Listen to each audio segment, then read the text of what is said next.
right now, we're going to talk a little bit about preparing for retirement. I will tell you, and I was during the break, I was pouring out my soul to my next guest, Paula Harris, who is here from WH Cornerstone Investment. She's a co-founder. She's also director of this institution. And I was telling her, I'm like, I have an IRA. I have money taken out weekly, but I don't do anything with it. I'm not putting it in the right markets, and I'm not shuffling it around. And, there's enough money to put me in a box and put some dirt on top of it, but that's about it. Oh, Kevin, we need to fix that. We need to get you feeling really excited about putting money away for retirement. It's such a balance between today and tomorrow, I know. So to tease this, and it's great, she always kind of gives me kind of all the ins and outs for us to be able to kind of just to discuss and parry, and that is being able to prepare if we want to put down the pen and enjoy our later years. But, but you want to be able to do it in two different ways, right? Financially Yep. and emotionally. Absolutely. I don't think people prepare themselves for the dual part of retirement, which is making sure you have enough. And how do you answer that question? What's enough? What's your number? And then are you emotionally prepared for what retirement brings, which is a whole bunch of things. But why don't we start with the number? I mean, people come to us all the time saying, what's my number? How am I doing compared to somebody else? How much should I have? And it's such a loaded question, and it's so hard to give someone an answer. And it's not because we as advisors want to evade the question, but we need to know a lot more information. I can't give you a number unless I know what your cash flow is, how much you're spending. How much do you want to spend in retirement? For most people, there's something called the retirement smile. So if you think about the top of the smile, we call those your go-go years. If you retire on the earlier side, you've got your health, you've got friends, and you're traveling, and maybe you're out to lunch many days a week, and you're just doing lots of activities. So you're spending money, because people often think, I won't spend that much in retirement. And then you start to go to your slow-go years. You've kind of done what you wanted to do. You're slowing down. You want to be home before the street lights are on, that type of thing. And your spending definitely drops down. But then that's the dip in the smile. As you start to come back the other side of the smile, those are called your no-go years. Those are our years where we definitely have more health challenges. We're really slowing down. We may or may not be able to live on our own. We may have to have help come in the house. We may have to live in a facility somewhere. And those can be those expensive years. So those are, where your spending goes up. So you got to kind of budget for all that and longevity. I mean, I don't know about you, Kevin, but how many people do you know where they're in their 60s, 70s, and their parents are still alive? We just had a client die at 92. His kids are all in their 60s. That's absolutely true. We're living longer. But people, they're always, when we tell them we want to plan till 90 or 100, insurance tables are actually going to 120 right now. People freak out. I'm not living that long. I can't tell how many people say that. I'm not living that long. But as advisors, we got to plan for you to live that long, which is just kind of interesting. Of you talking about the retirement smile, how many times when you're sitting down with someone and they're like, oh, well, I don't think this will happen. I don't think that'll happen. How do you try to reassure people that these are things that happen? It'll happen to all of us in some form or fashion. It is very true. People, I had someone say to me the other day, forgive me, but I really don't want to think 30 years out. I'm worrying about a roof over my head at that point. I just want to have a really good next 10 years. Well, it's okay, that it's hard to, you have to tease out of people, sort of figure out what their health is like, what their expectations are. You got to get pretty personal to figure these things out. And then you share stories. I mean, gosh, we had a client, she was doing great. She was just taking another job, and she got diagnosed with brain cancer in her early 60s. She ended up spending 2/3 of her retirement money just on the treatments alone. Goodness. And so one of the things we try to do is, because we've met with so many people, we try to share stories, not to scare people, but to say, here's the reality. And if people just look in their own lives, there's a lot of stories around that people are kind of like, yeah, you're right. Is there an age that you're either too young or too old to set goals for retirement? I would say you're never too young or never too old. And I would say, I'm guessing this audience is probably going to be a little bit more mature. So if you've got grandchildren or children, you want to make sure that they're starting to save in their teens and in their 20s. Earlier you start saving, the compounding effect is huge. But if you're, a little bit older, it's never too late. And you definitely want to clear up your debts before you go into retirement. You don't want to go into retirement where, half your savings is paying for the debts that you have, whether that be mortgages or car loans or credit card debts. You want to be as close to debt-free as possible going into retirement. So if you're setting goals, Yep. I would think that you'd want to visualize what your retirement would be like and what kind of a lifestyle, a realistic lifestyle you'd want to live. Yeah. How do you get that into focus? So that sometimes crosses into that emotional side of things too. People often don't know what retirement's going to look like, and so they don't necessarily adequately plan for the emotional side. So we actually ran into somebody I've known for a long time, was CEO of an organization. With his job came housing, and when he came time to retire, first of all, he had to leave the house that he had spent over 20 years, raised his kids in. And now he had to go find a whole new community to live in. And he didn't have hobbies.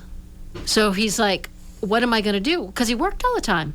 He was running an organization. And so often that's really challenging. And actually, I was with some friends recently, and that same type of thing.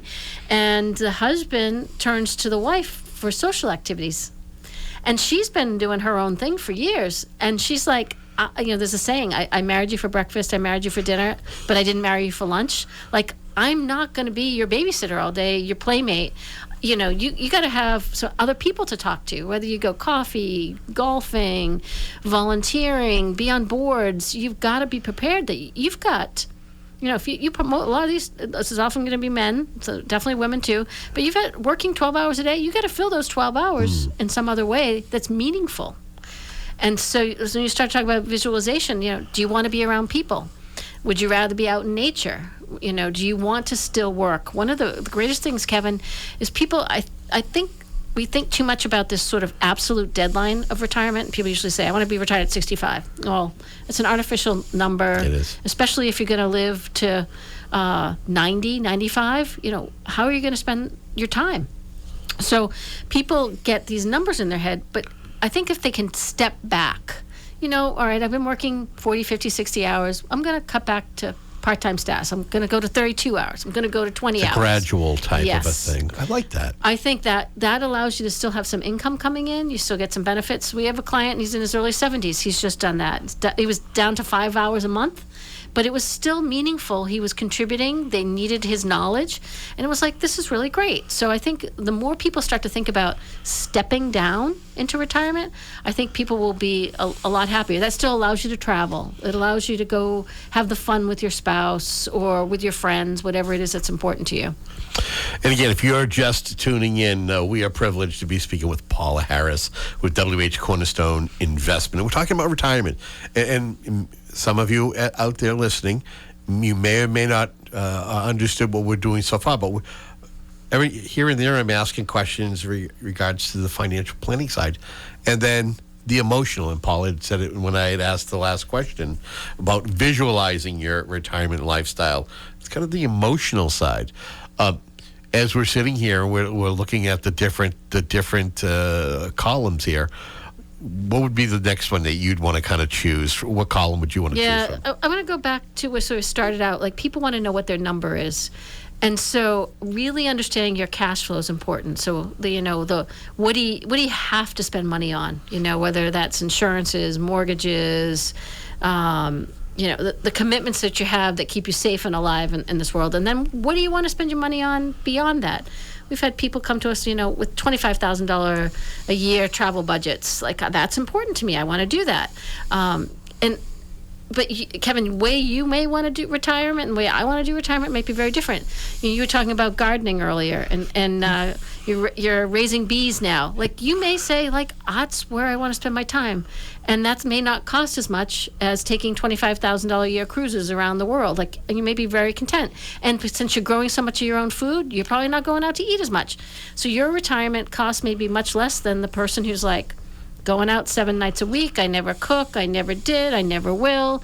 They're going to have a lot more money. Yeah. And so everybody's number's different. And we dealt with a distant family member one time, and she was retiring with what we normally would consider not a lot of money. But she said to me, you have to understand, I grew up on the projects. I never thought I'd have this much money my whole life. And she has made that money last for years. So I've also seen people just blow through money because they think it's a license to just spend. And so everybody's number's so different. And so my job is to tease out of people, like, asked someone the other day, they said, I want to travel. I said, okay, we're talking glamping? Or are we talking 4 seasons? And they said, well, I did the backpacking in Europe when I was in my 20s. I'm much more of a 4-star. I said, all right, we're going to call it Marriott? Okay, we'll call it the Marriott. But, that's not inexpensive travel these days. So you have to figure out what trade-offs you're willing to do. So helping people come up with their number is it's something people have to reflect on more and more. How about projecting for cost of living? Because nothing just stays at the same cost. I think that has to be something that factors in. Well, right now with inflation, the retirees are taking a huge bite. Right. And that's, very hard. And not necessarily in the populations that I'm serving, but people are making decisions between prescriptions or food. That is really hard in our society. So you do have to remember that the rainy days do come. They can come at any time, and I would put inflation as part of that rainy day.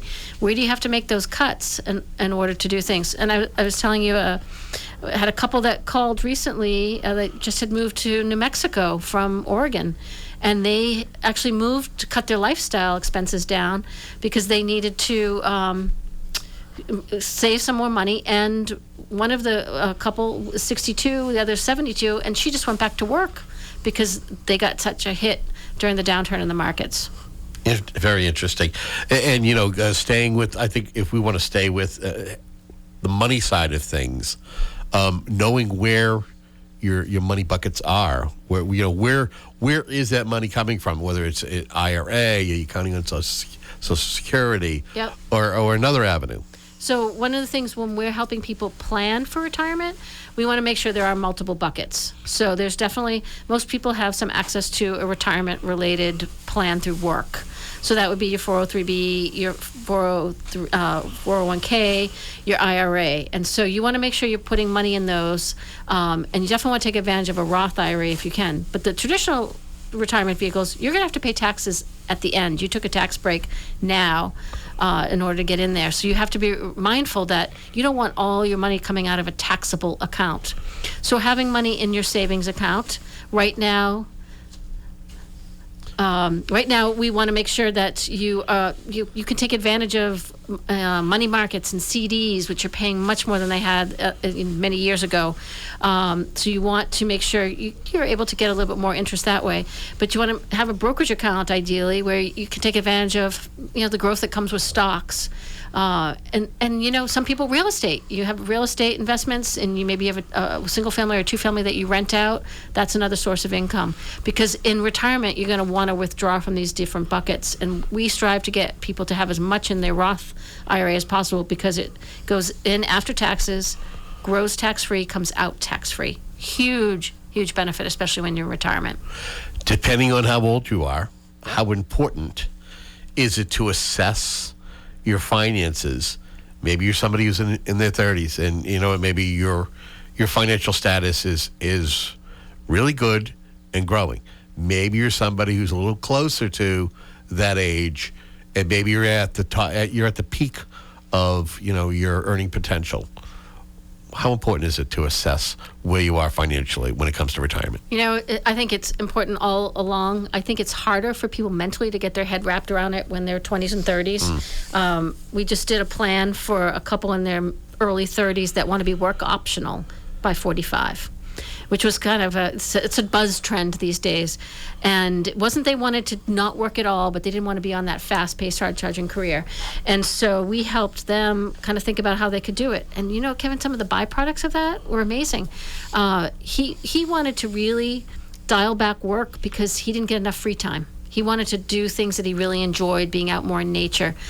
And guess what? He actually got laid off, and he ended up getting a new job that paid him more money, and he has every other Friday off. He never doesn't feel that same burden now to have like retire, like get out of that job so early, because he's getting to have that free time. And meanwhile, she got promoted at work because they did that financial plan, got focused on their finances. They're now making more money, and they have a more laser clear focus. Talked to someone in their early 40s. He's doing great stuff, but he's like, you know what? I'm busy.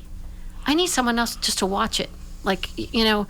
So you can have the conversations with people and then watch it, but you don't want to wait until like 6 months before you're retiring to talk to somebody to make sure you're on track, because at that point there's very little wiggle room to make good choices.